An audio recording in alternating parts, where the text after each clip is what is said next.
कहती है, भगवान शंकर की पावन कथा कह रही है। तुलसी का सातित्व डिगा दिया और जैसी तुलसी का सातित्व डिगा, शिवजी ने शंखचूर्ण को मारा, शंखचूर्ण मरा और शंखचूर्ण की आवाज अंदर पहुंची। जैसी अंदर पहुंची और तुलसी की आंख में आंसू भर गया। तुलसी जी ने पूछ लिया, तुम कौन हो? और इतने में नारायण सामने प्रकट हो गए और भगवान विष्णु ने कहा, तुलसी मैं नारायण, आपने मेरा सातित्व डिगाया है नारायण, मैं तुम्हें श्राप देती हूं कि तुम पत्थर के हो जाओ। काय के? पत्थर, तुम पत्थर के हो जाओ। भगवान भोलेनाथ ने कहा, तुलसी गलती तो करी है, मान रहा हूं, आप पत्थर के हो जाओ। जैसे ही कहा पत्थर के होने का, तुलसी मैया ने जल का रूप रखते समय शिव जी से कहा, भोलेनाथ मैंने तुम्हारी आराधना करी थी और तुमने मेरे पति को मार दिया, आज के बाद मेरा जल आप पर कभी नहीं चढ़ेगा और हे नारायण तुम मेरे कमरे में रहे, इसलिए मेरे जल से तुम प्रकट होगे। और तुलसी मैया ने गंडकी नदी का रूप ले लिया। बोल गंडकी माता की।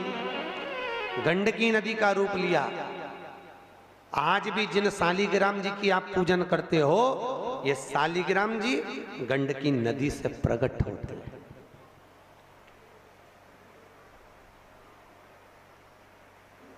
कभी मुक्ति नारायण गए हो? अगर मुक्ति नारायण गए हो चीन की बॉर्डर पर, तो वहां गंडकी नदी बहती है। हाथ में तुलसी का दल लो, पानी में हाथ डालो, तुलसी बहकर चली जाती है, हाथ में शालिग्राम जी आ जाते हैं। हाथ में शालिग्राम आ जाते हैं।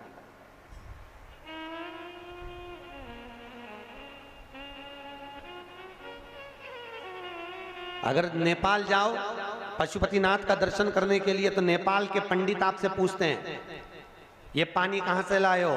अगर आपने कह दिया कि गंडकी नदी का पानी है, तो शंकर पर नहीं चढ़ाने देते। आप बोलते हो कि हम भारत से लेकर आए हैं, तो शिव पे चढ़ाने देते। क्यों? क्योंकि गंडकी नदी ने, तुलसी ने शिव को श्राप दिया था, मेरा जल तुम पर नहीं चढ़ेगा।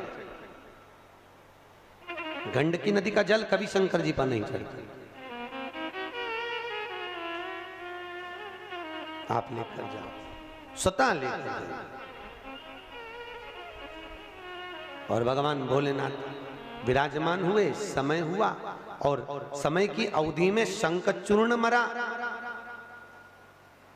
समय की अवधि में अंधकासुर मरा। अंधकासुर के मरने के बाद हिरण्यकशिपु ने तप करा, तप कर कर वर प्राप्त करा, न नीचे मरू न ऊपर मरू, न अंदर न बाहर, न अस्त्र से न शस्त्र से, न दिन में न रात में, न नर से न पशु से। क्यों? हिरण्यकशिपु ने कहा, मेरे भाई हिरण्याक्ष का और मेरा जो भतीजा मरा है अंधकासुर, उसका बदला मैं लूंगा। ब्रह्मा जी से वर प्राप्त करा और वर प्राप्त कर कर ब्रह्मा जी ने तथास्तु कह दिया। समय आने पर हिरण्यकशिपु की पत्नी के गर्भ से एक बालक ने जन्म लिया, जिसका नाम क्या हुआ? प्रहलाद। बोल प्रहलाद जी महाराज।